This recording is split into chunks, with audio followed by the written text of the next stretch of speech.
In the suffocating heat of an afternoon, a man with heavy steps enters the old house at the end of the deserted street. Inside, a 72-year-old woman marked by bruises moves slowly among sparse furniture. He says nothing, only clenches his fists and adjusts his belt like someone preparing for another attack. Silently, a canine German shepherd appears in the frame, lying by the door, eyes fixed on the scene. The man gets angry, tries to push the animal away, but the dog stays. In the room, the woman grips the side of the bed as her son approaches. The animal stiffens its posture, breathing low, on the verge of contact. And there, for a second, the air seems to stop. Love stories with animals. Then subscribe now and don't miss any. Thank you for following us. Now back to our story. The late afternoon sun cast long shadows across Maple Street in Millbrook, Ohio, where the weathered Victorian houses stood like silent sentinels of better times. Among them, the Patterson house sat with its curtains perpetually drawn, its pale blue paint peeling like old memories. Eleanor Patterson, known to neighbors as Ellie, pressed her face closer to the narrow gap between the heavy drapes, watching the Wilson children ride their bicycles past her front gate. At 72, Ellie had once been the heart of this neighborhood. She remembered hosting summer barbecues, organizing bake sales for the local church, and tending to the most beautiful garden on the entire street. Those days felt like someone else's life now, buried beneath years of increasing isolation and her son, Marcus's ever-tightening grip on her daily existence. "Mother, step away from that window." Marcus's voice cut through the afternoon quiet like a blade. At 48, he had inherited his father's broad shoulders, but none of his gentle nature. Where Robert Patterson had been warm and encouraging, Marcus carried a constant storm cloud of frustration and barely contained anger. "You know what the doctor said about your eyes. Too much strain." Ellie let the curtain fall back into place, her fingers trembling slightly as she turned toward her son. "I was just watching the children play. It's such a beautiful day." "Beautiful days are for people who don't have responsibilities," Marcus replied, settling into his father's old recliner with a heavy sigh. The leather chair groaned under his weight, a sound that had become as familiar as his daily complaints about their circumstances. "Speaking of which, did you take your evening medication?" The question carried the weight of routine oppression. Since Robert's passing 3 years ago, Marcus had appointed himself as Ellie's caretaker, though his version of care felt more like supervision. He controlled her medications, managed her finances, decided what she could eat, and determined who could visit their home. The gradual transformation from concerned son to controlling guardian had been so subtle that Ellie sometimes wondered if she was imagining the suffocating nature of their arrangement. "Not yet," she admitted, smoothing down her long-sleeved blouse despite the August heat.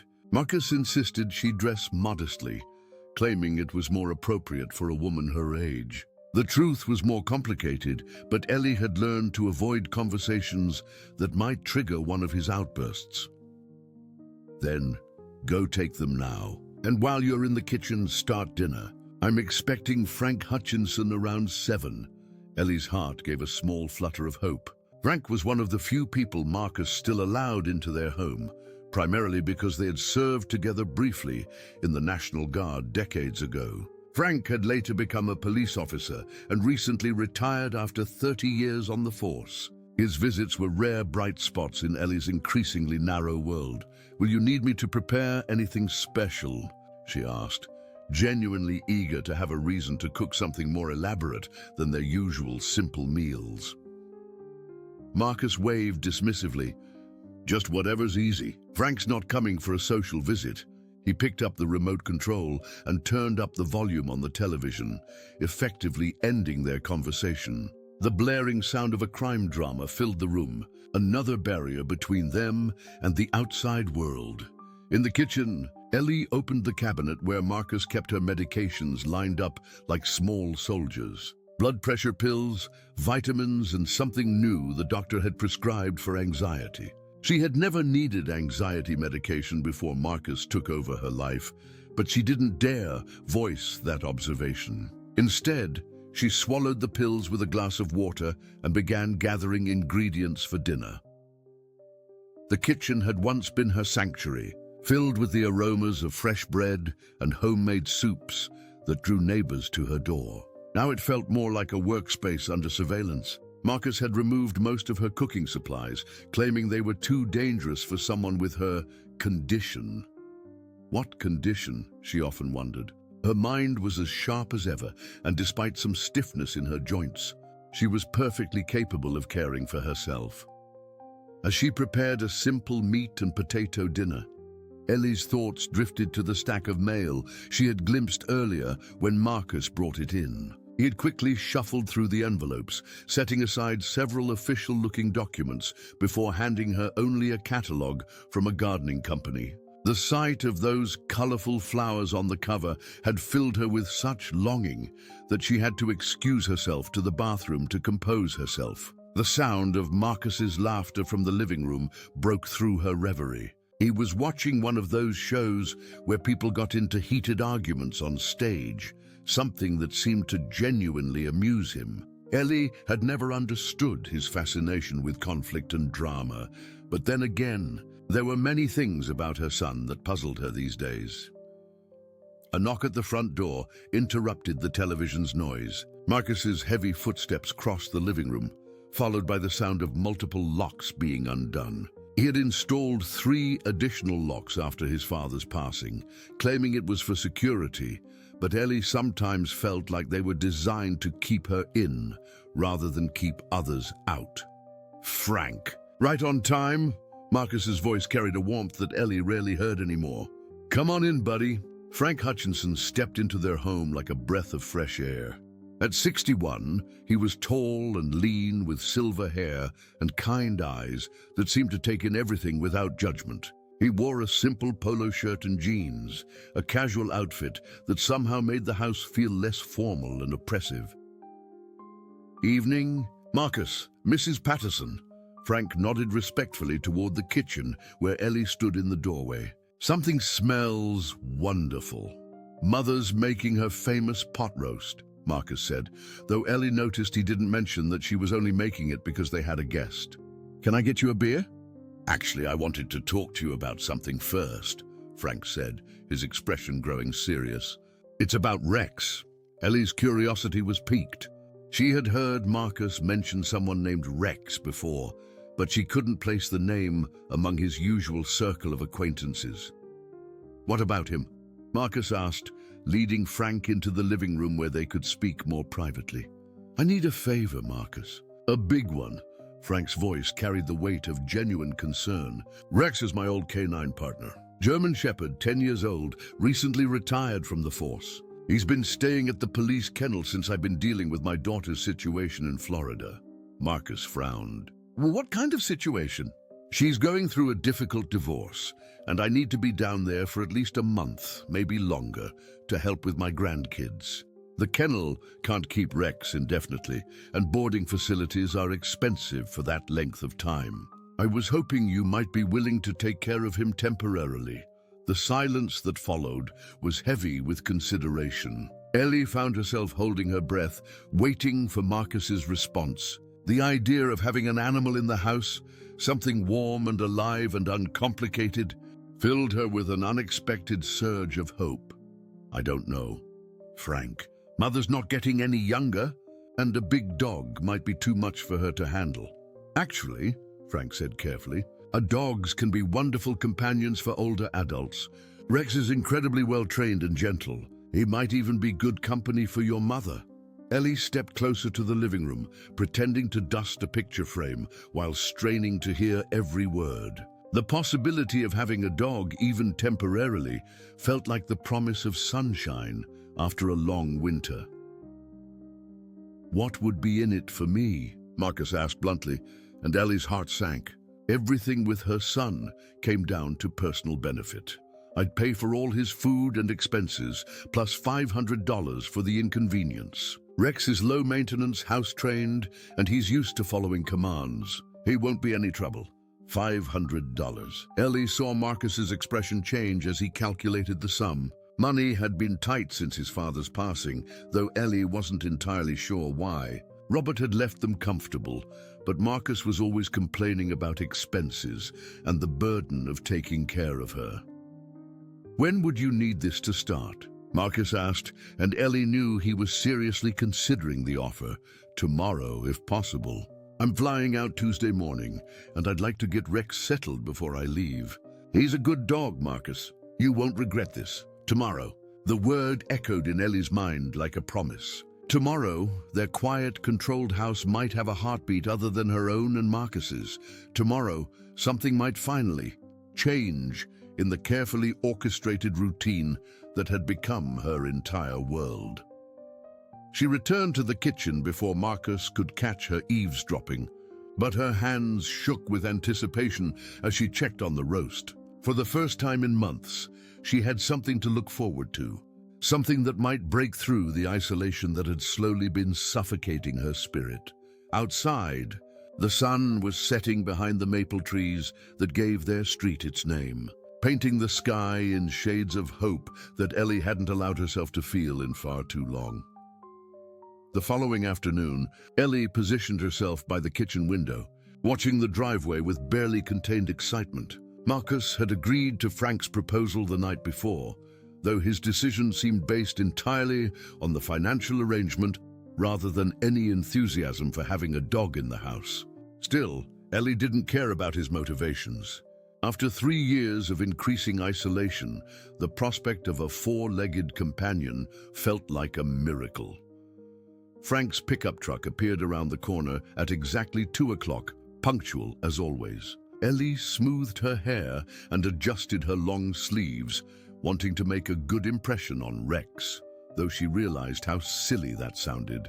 She had always been good with animals, back when their house was filled with life and laughter. Robert used to joke that she could charm any creature, from the neighborhood cats to the ornery rooster their neighbor kept, until the city ordinances changed.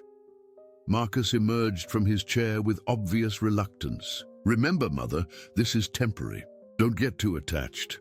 His warning carried the same tone he used when discussing her medications or meal portions, as if emotional attachment was another thing that needed to be regulated and controlled.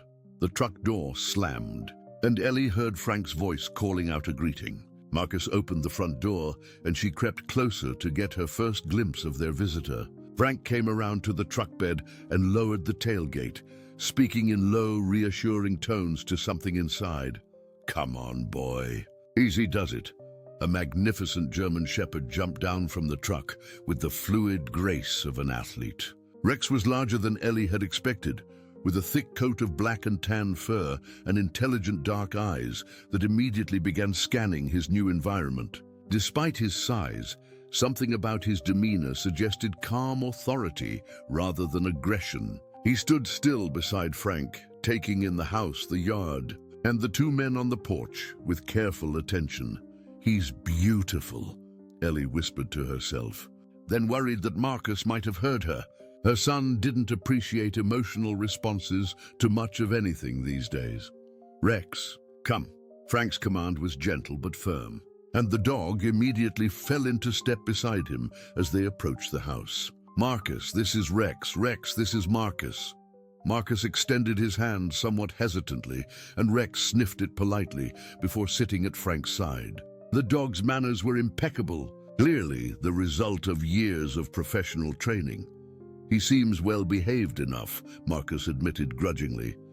"He's one of the best dogs I've ever worked with," Frank said with obvious pride. "Smart, loyal, and incredibly gentle with people who need protection. He retired because of some arthritis in his hips, but it doesn't slow him down much. He's still got plenty of good years left." Protection. The word hung in the air, and Ellie wondered what Frank meant by it. Protection from what? She watched as Rex's eyes swept the interior of the house, seeming to catalog every detail. When his gaze found her standing in the kitchen doorway, he tilted his head slightly, as if making some kind of assessment. "Mrs. Patterson," Frank called to her, "would you like to meet Rex properly?" Ellie glanced at Marcus, seeking permission she hated having to ask for. He nodded curtly, and she approached slowly, her heart hammering with a mixture of excitement and nervousness she hadn't felt in years.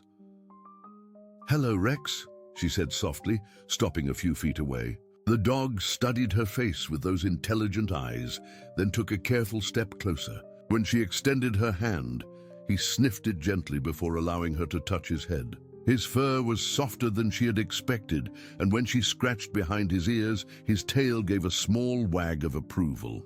"He likes you," Frank observed with a smile. "That's a good sign. Rex is usually pretty selective about his people." Marcus cleared his throat impatiently. "What do we need to know about feeding him and all that?" Frank went through the practical details of Rex's care, while Ellie continued to pet the dog. There was something remarkably soothing about the rhythmic motion of stroking his fur, and Rex seemed to understand that she needed the comfort as much as he needed the attention. He leaned slightly against her legs, a gesture of trust that brought unexpected tears to her eyes. "He sleeps on a bed on the floor, but he's used to being inside," Frank explained. "Don't put him outside alone for long periods. He's a social animal, and he's spent his whole career working closely with people." "Where should he sleep?" Marcus asked, and Ellie held her breath waiting for the answer. "Wherever he feels most comfortable. He'll probably choose a spot where he can keep an eye on the household. Dogs like Rex are natural guardians." The word guardian seemed to make Marcus uncomfortable, and Ellie noticed the slight tightening around his eyes that usually preceded one of his controlling lectures. "We'll put his bed in the kitchen," he decided. "That way, he won't get underfoot." Frank nodded, though Ellie caught something in his expression that suggested he might have preferred a different arrangement. "That should work fine. Just remember, he's used to having a job. He might try to patrol the house at night or position himself where he can watch the doors. It's just his training." After Frank left, promising to check in by phone every few days, the house felt different. Rex stood in the kitchen, looking around with the same careful assessment Ellie had noticed earlier. Marcus had already disappeared back to his recliner and television, leaving her alone with their new housemate. "I suppose you're wondering what kind of place you've ended up in," she said quietly to Rex. The dog's ears perked up at her voice, and he moved closer as if inviting her to continue talking. "It's not much, I'm afraid. We used to be more welcoming back when my husband was alive." Rex sat down beside her, close enough that she could feel the warmth radiating from his body. The simple presence of another living being who wasn't constantly monitoring her words and actions felt like the most precious gift she had received in years. "Mother," Marcus's voice boomed from the living room. "What are you doing in there?" "Just getting Rex settled," she called back, hating the way her voice automatically became smaller and more apologetic when responding to her son. "Well, hurry up. It's almost time for your afternoon medication." Ellie sighed and moved toward the cabinet where Marcus kept her pills organized in a weekly dispenser. Rex followed her, his nails clicking softly on the linoleum floor. When she reached up to get her medication, the dog positioned himself beside her, not in the way, but close enough that she could feel his solid presence. "What do you think?" she whispered as she swallowed the pills. "Do you think things might be different now that you're here?" Rex looked up at her with those intelligent eyes, and for a moment Ellie could have sworn he understood exactly what she was asking.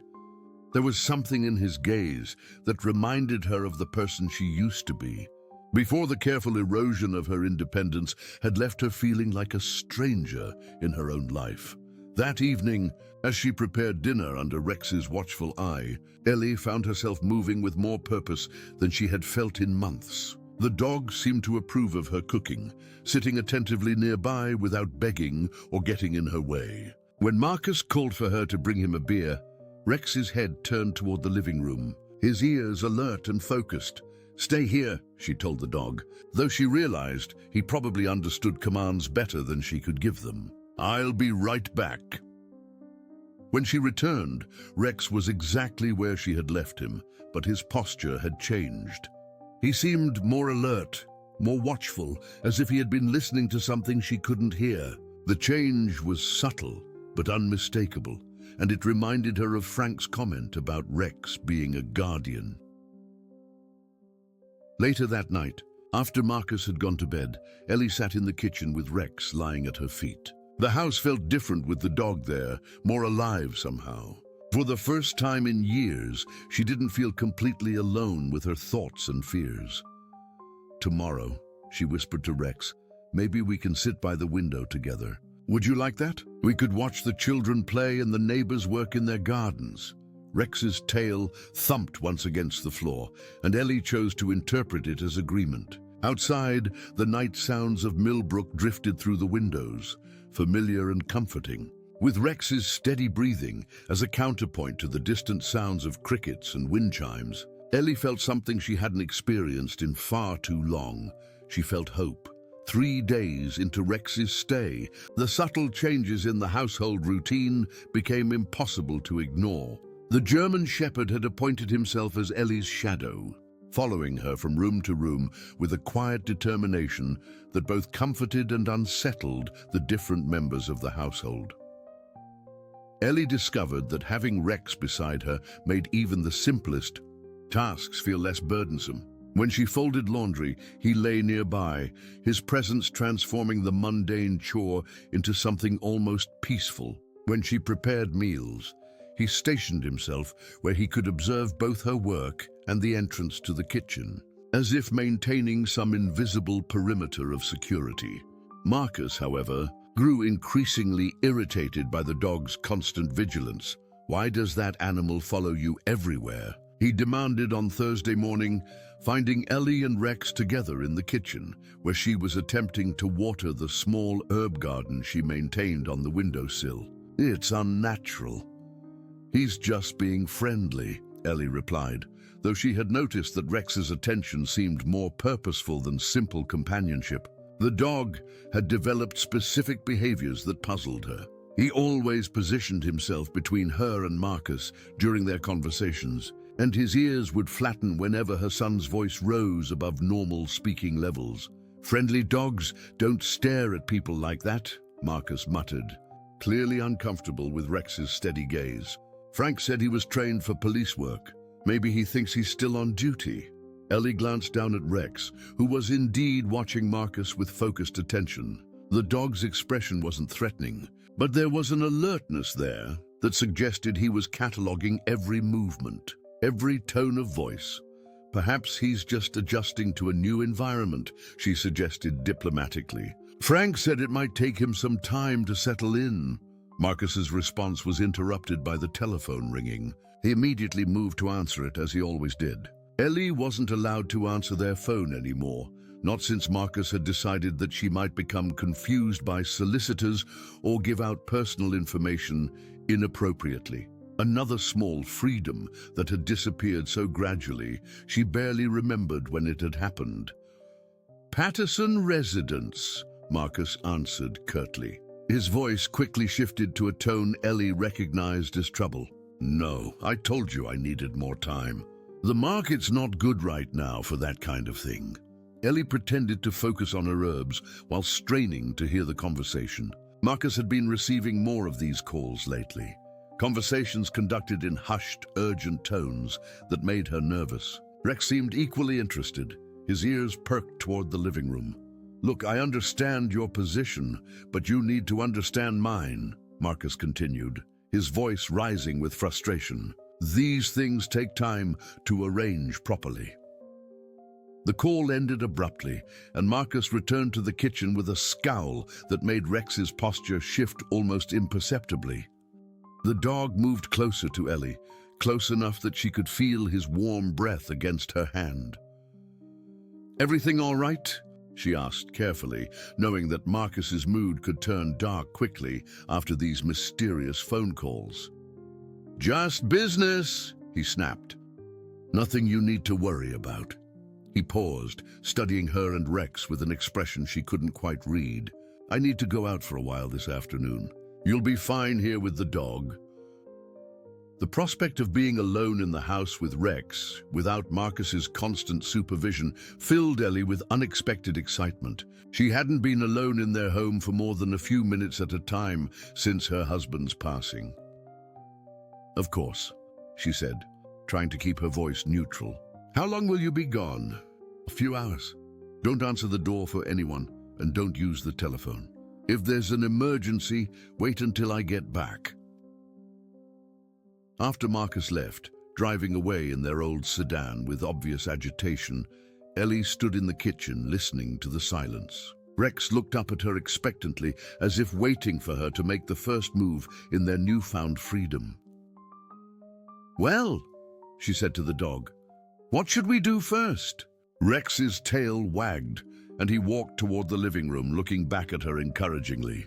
Ellie followed, feeling almost giddy with the simple pleasure of making her own choice about where to go in her own house. In the living room, Rex went directly to the window and looked back at her meaningfully. Ellie understood immediately. Together, they pushed aside the heavy curtains that Marcus kept permanently drawn, letting afternoon sunlight flood the room for the first time in months. The brightness was almost overwhelming after so much deliberate dimness. Ellie had to blink several times before her eyes adjusted, but when they did, she felt her heart lift at the sight of the neighborhood beyond their windows. Mrs. Chen was working in her flower garden across the street, and the Martinez children were playing hopscotch on the sidewalk. The ordinary scenes of suburban life that she had been cut off from seemed as exotic and wonderful as a foreign country.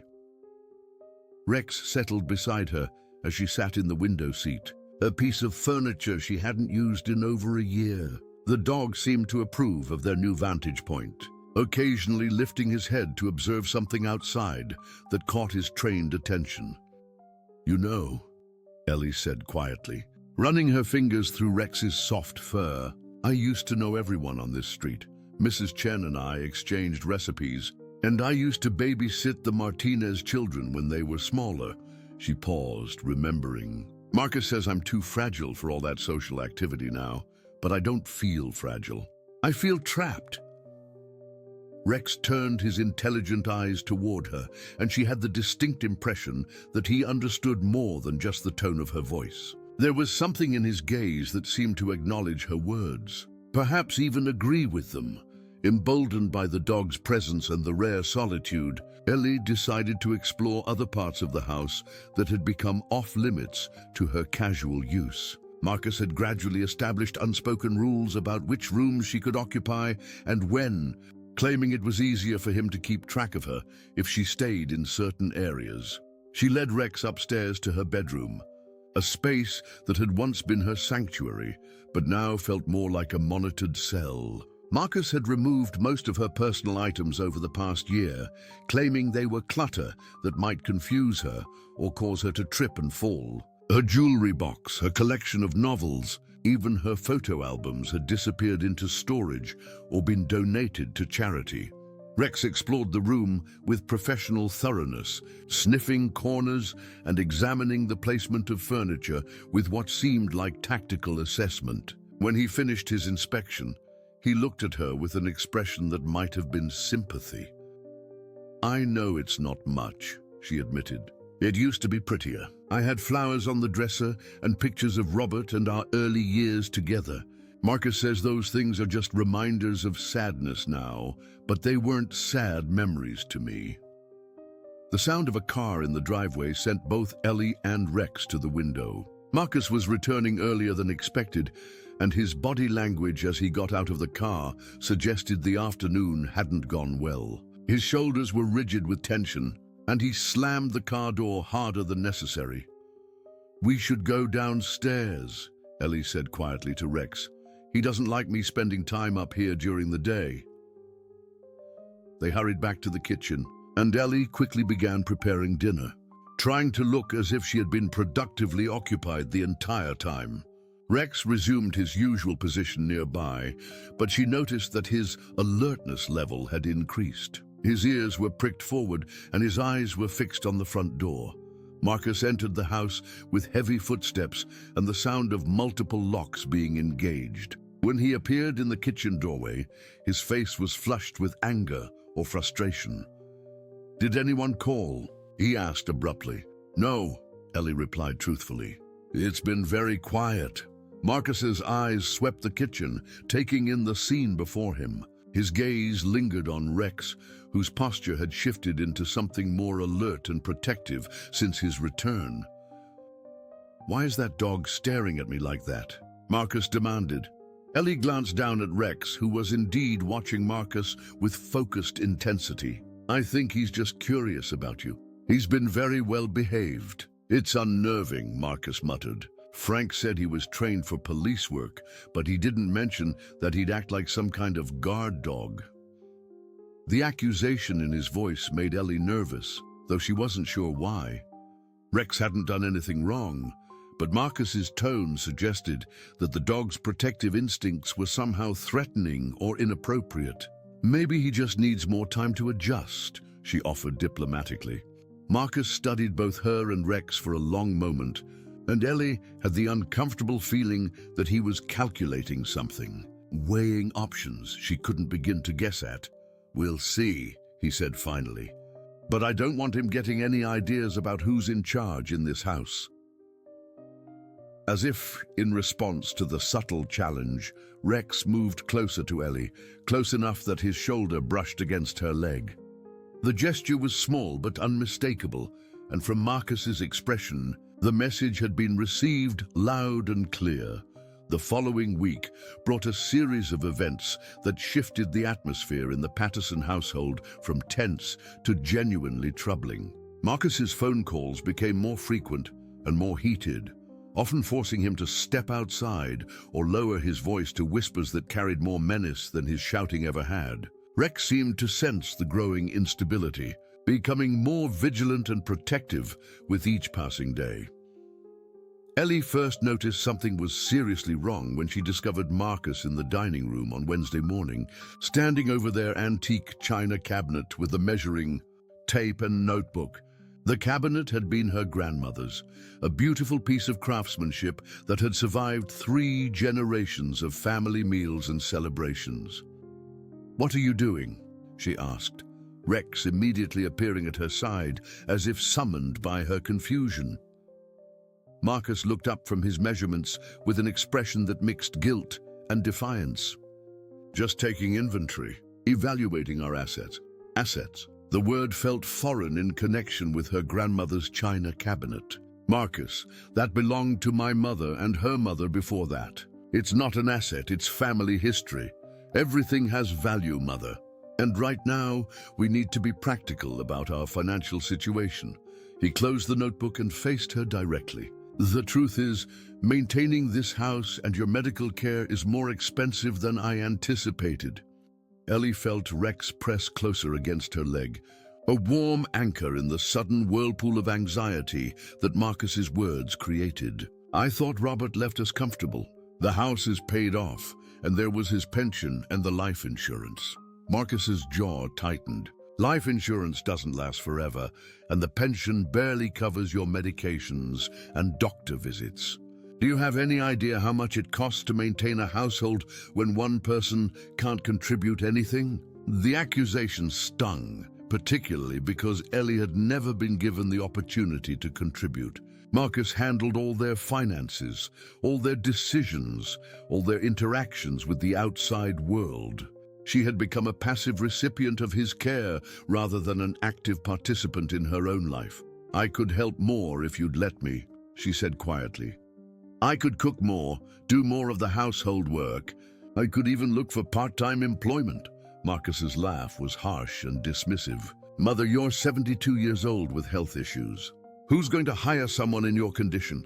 And frankly, I can't risk you making mistakes with important responsibilities." Rex's low growl was so quiet that Ellie almost missed it, but Marcus heard it clearly. His attention shifted to the dog with obvious irritation. "And that animal is another expense I hadn't planned on. Dog food, vet bills if something happens to him. Frank said he'd cover expenses, but how long before he decides that's too much trouble?" "Frank is paying you to watch Rex," Ellie reminded him. $500, remember? $500 doesn't go very far these days," Marcus muttered, but his eyes remained fixed on Rex with an expression that made Ellie increasingly uncomfortable. That afternoon, while Marcus was out on another of his mysterious errands, Ellie decided to do something she hadn't attempted in over a year. She was going to organize the hall closet, a space that had become cluttered with boxes and forgotten items since Robert's passing. Rex followed her to the closet, watching with interest as she began sorting through old coats and seasonal decorations. In the back corner, behind a stack of Marcus's old winter clothing, she discovered a box she didn't recognize. It was sealed with packing tape and labeled in Marcus's handwriting, "Important Documents, 2021." The date struck her as significant, since that was the year Robert had passed away. Something about the box's hidden placement made her curious enough to carefully peel back one corner of the tape. Inside, she found a collection of papers that made her heart race with confusion and growing alarm. Bank statements, insurance documents, and what appeared to be loan applications, all bearing signatures that looked like her own, but which she had no memory of signing. Rex sensed her distress immediately, moving closer and resting his head against her arm as she examined the documents with shaking hands. One paper in particular caught her attention. A home equity loan application dated 6 months after Robert's passing, with her signature authorizing Marcus to borrow against their house. "I never signed this," she whispered to Rex, who watched her with those intelligent, understanding eyes. "I would remember signing something this important." The implications of her discovery were staggering. If Marcus had been forging her signature on financial documents, what other decisions had been made without her knowledge or consent? How much of their supposed financial difficulty was real, and how much was the result of his mismanagement or deception? The sound of Marcus's car in the driveway sent Ellie into a panic. She quickly resealed the box and shoved it back into its hiding place, her hands trembling as she tried to make everything look undisturbed. Rex seemed to understand the urgency, positioning himself between her and the front door as she struggled to compose herself. "Mother, what are you doing?" Marcus's voice carried from the kitchen. "Just organizing the hall closet," she called back, proud that her voice sounded steadier than she felt. "Spring cleaning." Marcus appeared in the hallway, his eyes immediately scanning the closet's contents. "You shouldn't be doing heavy lifting. What if you hurt yourself?" "I was very careful," she assured him, but his scrutiny made her feel like a criminal trying to conceal evidence. "Rex kept me company." Marcus's attention shifted to the dog, who had maintained his protective position throughout the conversation. "That animal spends too much time hovering around you. It's not healthy, all this attachment." "He's just being friendly," Ellie said, though she was beginning to understand that Rex's behavior was far more purposeful than simple companionship. The dog seemed to recognize threat in ways that her own trusting nature had failed to identify. "Frank called earlier," Marcus said, changing the subject abruptly. "He's extending his time in Florida.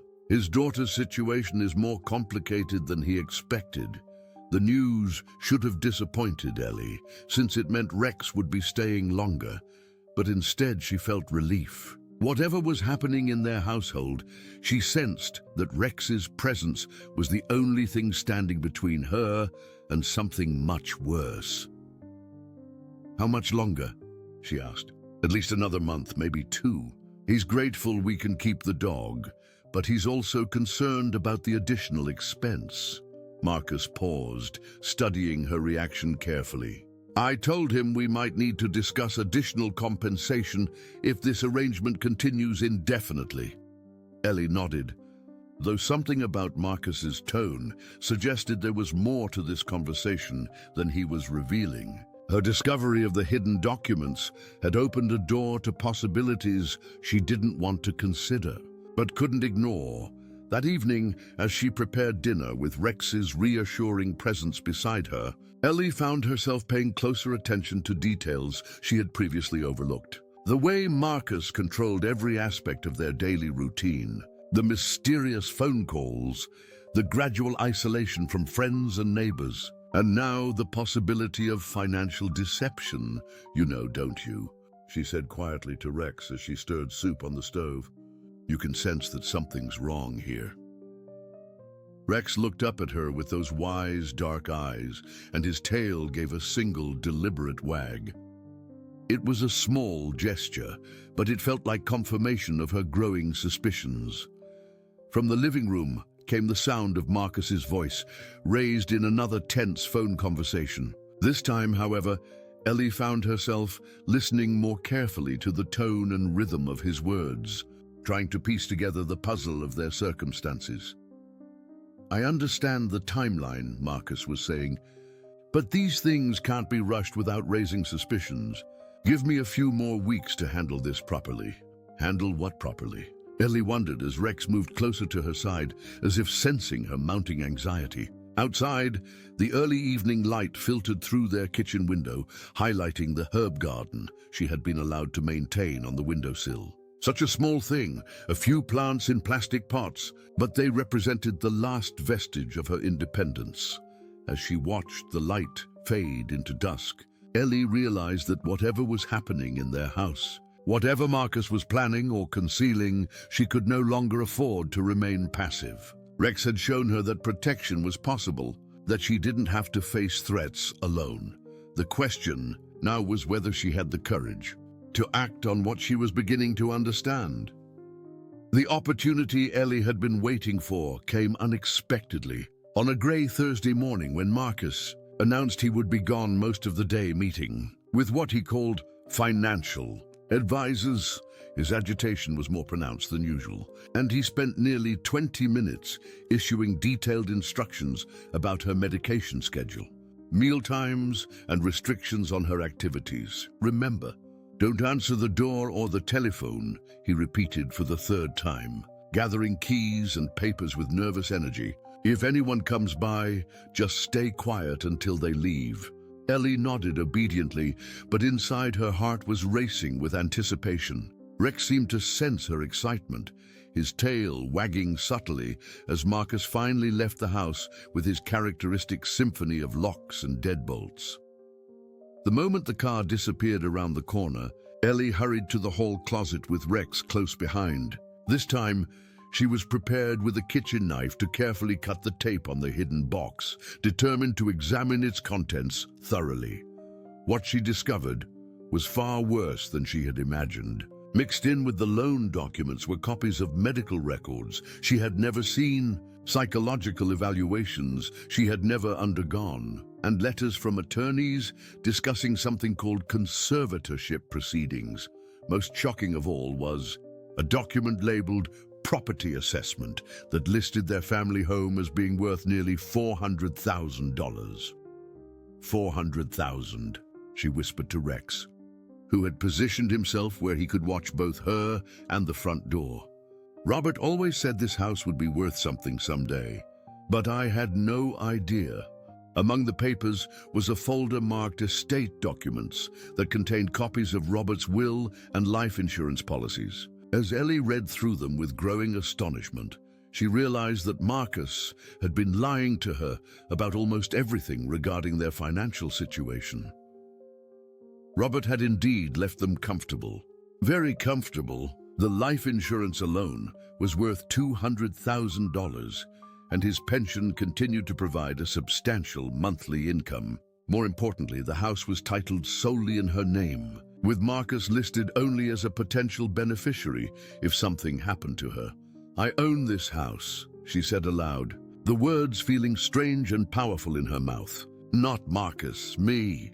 Rex's ears perked up at her tone, and he moved closer as if sensing the significance of her discovery. Ellie's hands trembled as she continued reading, finding document after document that revealed the extent of Marcus's deception.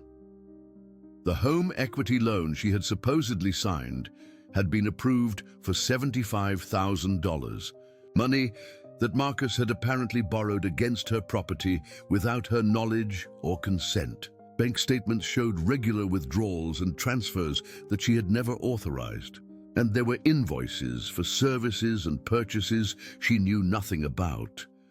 Most disturbing of all was a letter from a law firm dated just 2 weeks ago, outlining procedures for involuntary commitment and asset management for incapacitated individuals.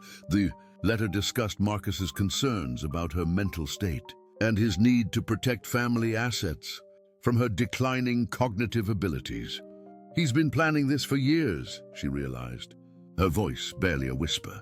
He's been setting up a case to have me declared incompetent so he can take control of everything. Rex whined softly, pressing against her leg in a gesture of comfort that nearly brought her to tears. The dog seemed to understand that she had uncovered something terrible, something that explained his own protective instincts. Ellie's mind raced as she tried to process the implications of what she had learned. Marcus wasn't just controlling her daily life out of misguided concern for her welfare. He was systematically isolating her, creating a paper trail of dependence and incompetence, while positioning himself to inherit or control her substantial assets. The mysterious phone calls suddenly made sense. Marcus was probably dealing with creditors or accomplices, people who knew about his plans and were pressuring him to move faster. The urgency in his recent behavior, the talk of selling family heirlooms, the increasing restrictions on her freedom, it was all part of a larger scheme. But why was he so agitated lately? What had changed to make him more desperate? The answer came when she found a letter that had been forwarded from Marcus's previous address, a notice from the Internal Revenue Service regarding unpaid taxes and penalties. According to the document, Marcus owed over $30,000 in back taxes, with additional penalties and interest accumulating monthly. "He's in trouble," she said to Rex, who tilted his head as if encouraging her to continue thinking through the situation. "That's why he's been so anxious lately. Someone's pressuring him to pay up, and he needs my money to do it." The sound of a car engine in the distance sent both Ellie and Rex into high alert. It was too early for Marcus to return, but she couldn't take any chances. Working quickly, she photographed several of the most important documents with an old digital camera she found in the closet, then carefully resealed the box and returned it to its hiding place. The car passed by without stopping, but the close call reminded Ellie of how vulnerable her position was. Even armed with the knowledge of Marcus's deception, she was still physically isolated and dependent on him for basic necessities. Worse, if he suspected that she knew about his plans, he might accelerate his timeline for having her declared incompetent. "What am I going to do?" she asked Rex, who looked at her with those intelligent eyes that seemed to understand far more than any dog should. "I can't call anyone. Marcus controls the phone, and he's convinced the neighbors that I'm mentally unstable. Who would believe me?" Rex's response was to walk to the kitchen window and look out at the street pointedly. Following his gaze, Ellie saw Mrs. Chen working in her garden across the street, just as she had been doing for years. The sight of her former friend gave Ellie an idea that was both terrifying and potentially liberating. "You think I should try to contact someone?" she said to Rex. "But how? Marcus watches everything I do." As if in answer to her question, Rex walked to the back door and scratched at it gently. When Ellie opened it, he stepped onto the small back porch and looked toward the fence that separated their yard from the Hendersons' property next door. The message was clear. There were ways to communicate that didn't involve telephones or front doors. Before she could lose her courage, Ellie stepped outside with Rex, breathing fresh air that felt like freedom after months of confinement. The backyard was overgrown and neglected, but it offered a view of neighboring properties and the possibility of contact with the outside world. Mrs. Henderson was hanging laundry on her clothesline, humming quietly to herself. When she spotted Ellie at the fence, her face lit up with surprise and genuine pleasure. "Ellie Patterson, my goodness, it's been ages since I've seen you. How are you doing?" The simple question, asked with such honest concern, nearly broke Ellie's composure. I've been better, Martha. I was wondering if I could ask you for a favor." Martha Henderson had been their neighbor for 15 years, a retired teacher with a sharp mind and a generous heart. If anyone would be willing to help, it would be her. "Of course, dear. What do you need?" Ellie glanced back at the house, making sure Marcus hadn't returned unexpectedly. Rex positioned himself where he could watch both women and the driveway, clearly understanding the importance of this conversation. "I need to make a phone call," Ellie said quietly. "It's important, but I can't use our phone." "Marcus." "Well, it's complicated." Martha's expression grew concerned. "Is everything all right? I've been worried about you. Marcus told everyone you weren't feeling well, but you look fine to me." "That's part of what I need to discuss with someone," Ellie said carefully. "Would it be possible for me to use your phone sometime when Marcus isn't home?" "Absolutely," Martha replied without hesitation. "In fact, why don't you come over right now? My back door is open and you can call whoever you need to call." For the first time in months, Ellie felt a surge of hope so powerful it made her dizzy. With Rex by her side and a concerned neighbor offering help, she finally had a chance to fight back against Marcus's carefully constructed web of deception. "Thank you," she whispered, tears of gratitude filling her eyes. "You have no idea how much this means to me." As she prepared to take her first real step toward freedom, Rex's tail wagged with what looked remarkably like approval. Whatever happened next, she was no longer facing it alone. Martha Henderson's kitchen felt like sanctuary to Ellie as she sat at the familiar oak table where she had shared countless cups of coffee during happier times. Rex had insisted on accompanying her, and Martha had welcomed the well-behaved dog without question, even offering him a bowl of water while Ellie gathered the courage to make the most important phone call of her life. "Take your time, dear," Martha said gently, placing the cordless phone beside Ellie's trembling hands. "I'll keep watch for Marcus from the front window." Ellie's first call was to Frank Hutchinson. She needed to reach someone who knew both Marcus and Rex, someone who might understand the complexity of her situation. Frank's number was programmed into Martha's phone from a previous conversation about Rex's care. Frank Hutchinson speaking. The sound of his calm, professional voice nearly brought Ellie to tears of relief. "Frank, this is Eleanor Patterson. I need your help." "Mrs. Patterson, is everything all right? Is Rex okay?" "Rex is fine. He's wonderful, actually. But Frank, I've discovered some things about Marcus that I think you should know. Things that might explain why Rex has been so protective of me." There was a pause, and when Frank spoke again, his voice carried the focused attention of a trained investigator. "Tell me what you found."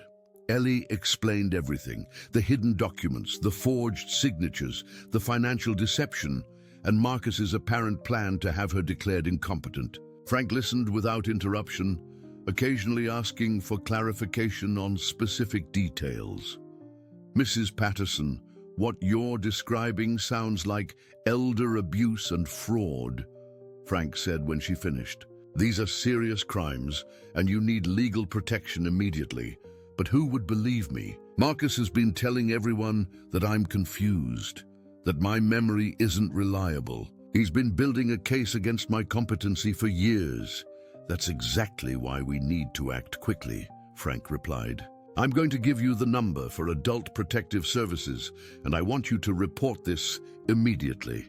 I'm also going to call a lawyer I know who specializes in elder law. But first, I need to ask you something important."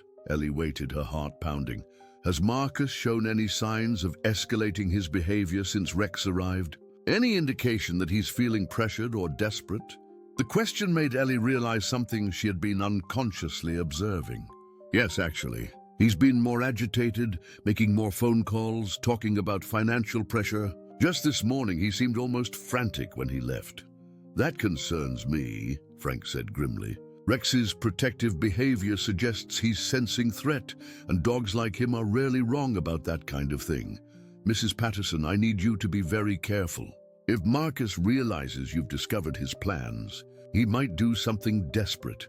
After Frank provided her with contact numbers and promised to make some calls on her behalf, Ellie dialed Adult Protective Services. The intake worker was professional and thorough, asking detailed questions about her living situation and the evidence she had uncovered.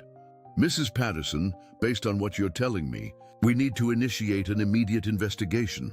the worker said. I can have someone there this afternoon to interview you and examine the documents you found. But what if Marcus returns before then? What if he realizes what I've done? Do you have somewhere safe you can go? A friend or family member? Ellie looked around Martha's kitchen, where her neighbor was still maintaining her watch at the front window. Yes, I think so. Good.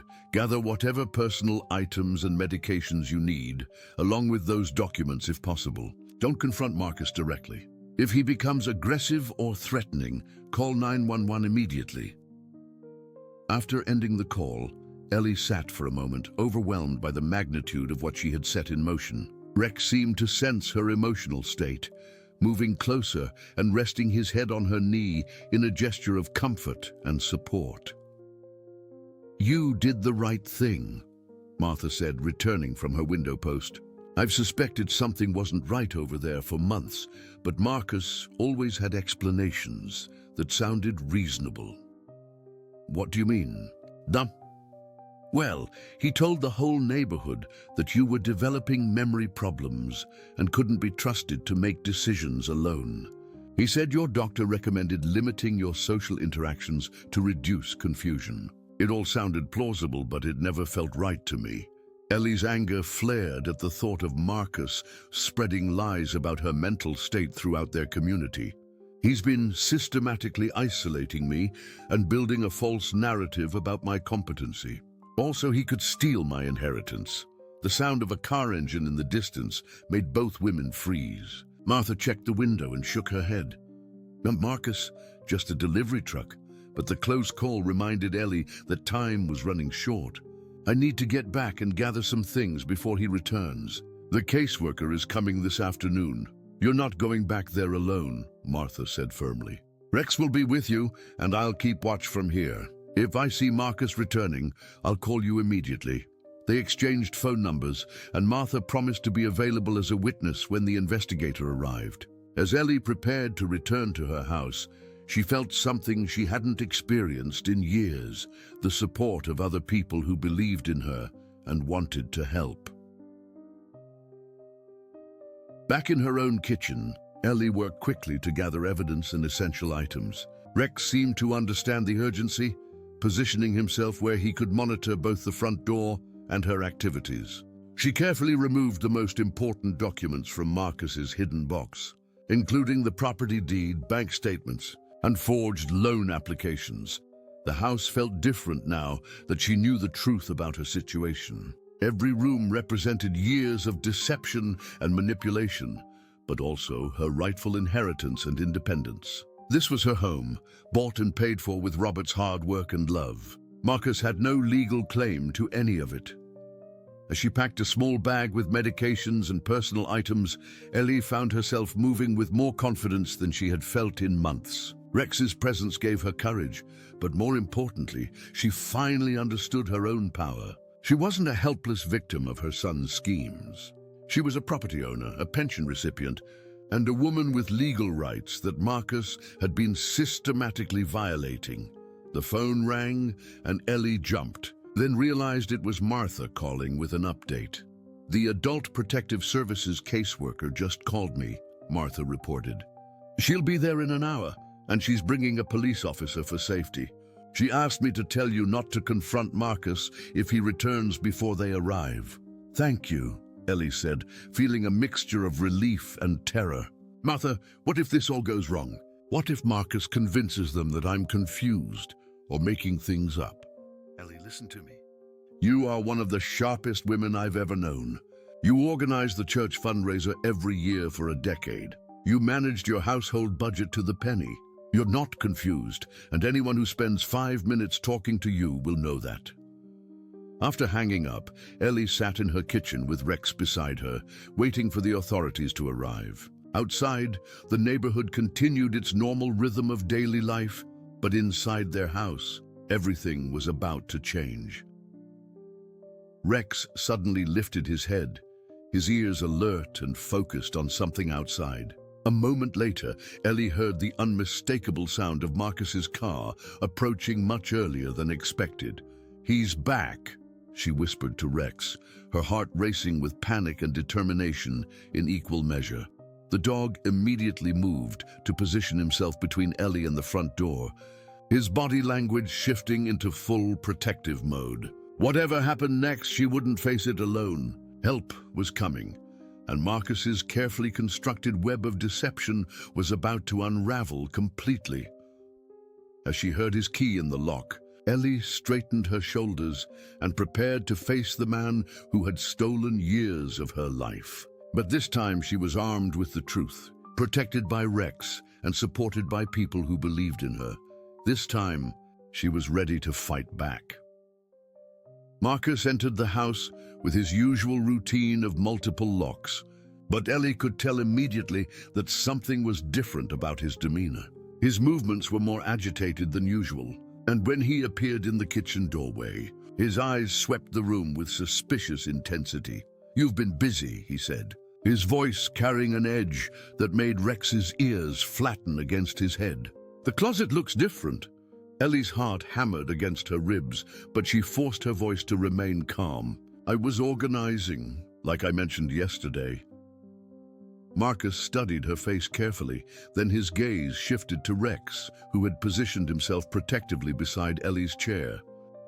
"That dog has been acting strange all week, almost like he's guarding something." "He's just being friendly," Ellie replied, though she could see that Marcus was beyond accepting simple explanations.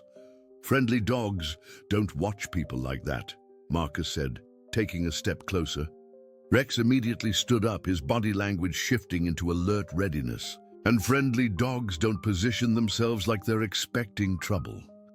The tension in the room was palpable, and Ellie realized that her careful plans might be unraveling before help could arrive. Marcus was more perceptive than she had given him credit for, and Rex's protective instincts were making him suspicious. "Marcus, perhaps we should talk about our financial situation," she said, deciding that directness might be her best option. "I've been thinking about the conversation we had regarding selling grandmother's china cabinet." Marcus's expression shifted, becoming more calculating. "What about it?" Well, I was wondering if you could show me the paperwork for Robert's estate. I know you've been managing everything, but I'd like to understand our situation better." For a moment, Marcus looked almost relieved, as if her request was reasonable and expected. But then his eyes narrowed with suspicion. "Why the sudden interest? You've never wanted to deal with financial matters before." "Because I'm not as helpless as you think I am," Ellie said quietly, surprising herself with her own boldness. "And because this is my house, not yours."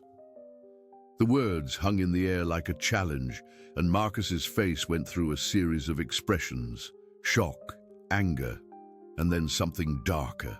Rex sensed the shift immediately, moving closer to Ellie and fixing Marcus with a steady, unwavering stare.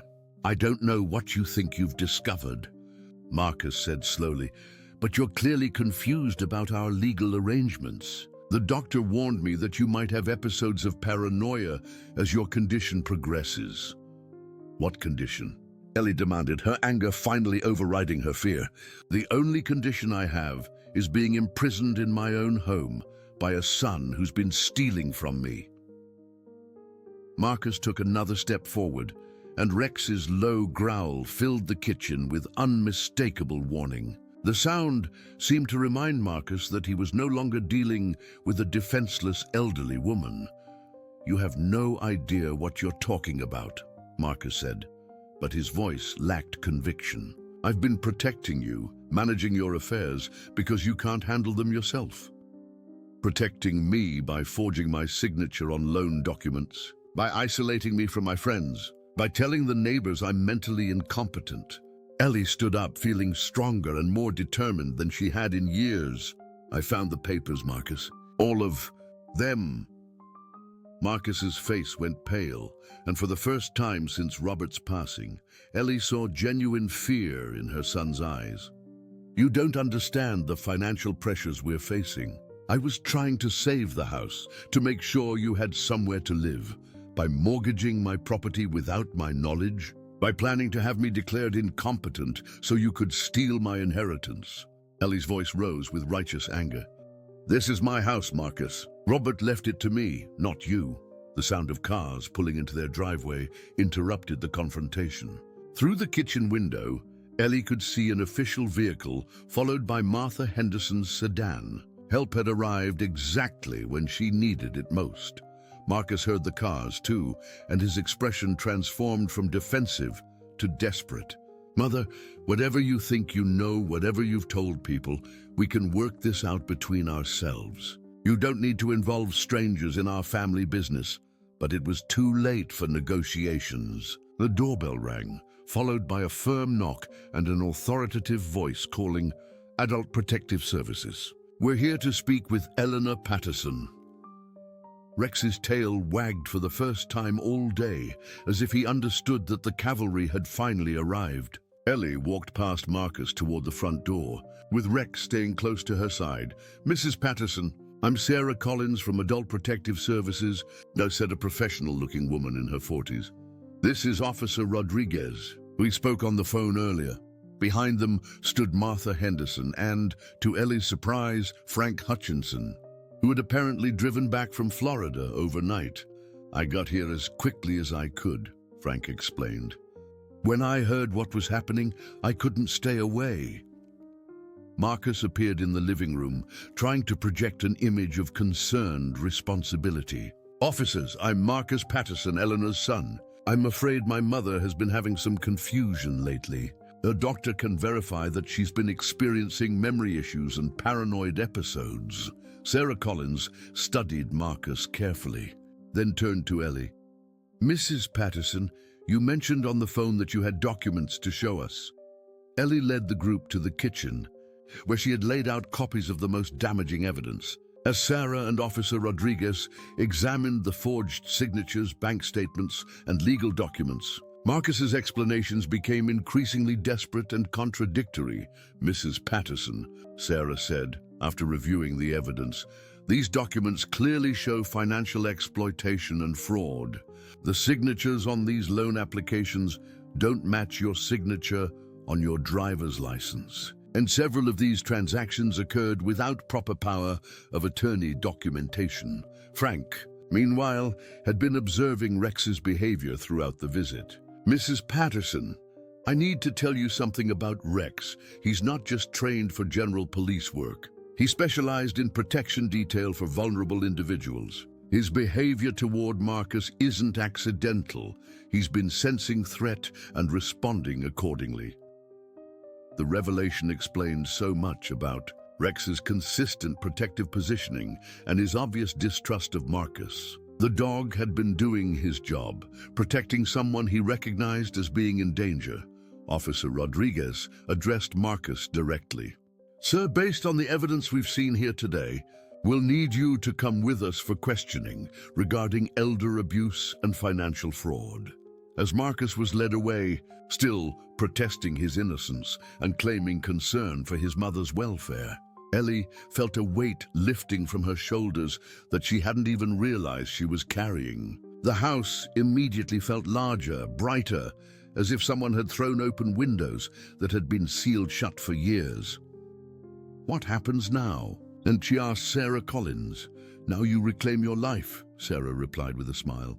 "We'll help you secure your financial accounts, reverse any fraudulent transactions, and ensure that you have proper legal protections in place. You're also entitled to compensation for the emotional distress and financial losses you've suffered." Over the following weeks, Ellie's life transformed in ways she had never imagined possible. With Frank's help, she found an excellent attorney who specialized in elder law. The forged loan was invalidated. Marcus's access to her accounts was revoked, and she regained full control over her considerable assets. More importantly, she reconnected with her community. Martha Henderson became a daily visitor, and other neighbors who had been told to stay away began stopping by again.